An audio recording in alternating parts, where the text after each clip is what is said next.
Hi there, and welcome to Today I Learned About. There's only ever been one president who's never blamed the previous administration for their troubles.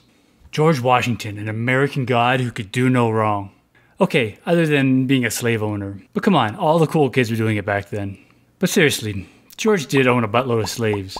Around 577 slaves, which is not great.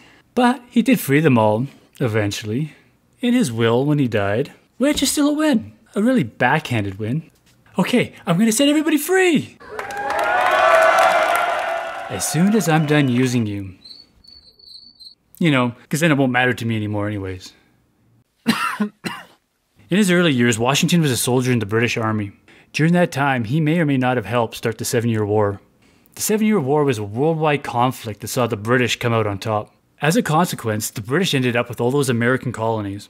But war was super expensive and that left the British broke as a joke. So they tried to recoup all those costs by taxing their new colonies. However, long story short, America was really far away and the British were kind of dicks about how they got their taxes. They made up all kinds of sugary acts, taxing stamps, stamping teas, really just taking the piss out of the 13 colonies. With no representation, if you can believe that.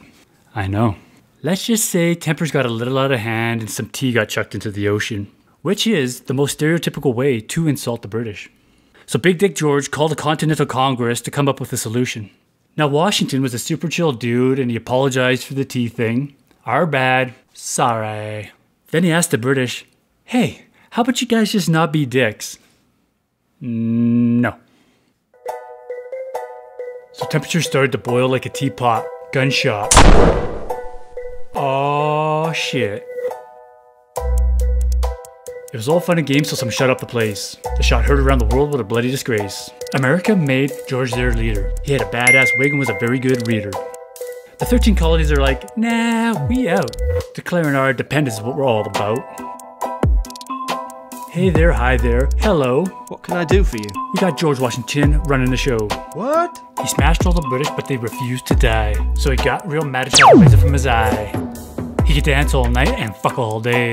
He was a goddamn stud was what I'm trying to say. His teeth were bad, they were no freaking good.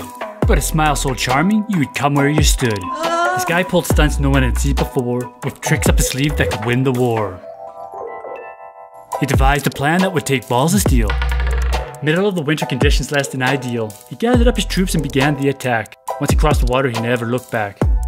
Everyone had to stop and stare. He charged into battle on top of a bear. He waved his flag made of old underwear as he skipped across the water of the Delaware. The British were stunned. How? What? Why? They were kind of impressed with this Washington guy. He popped and locked until the war was won. Then he returned his commission and was like, that was fun. He just wanted to retire and live out his life. Go back to dancing and fucking his wife.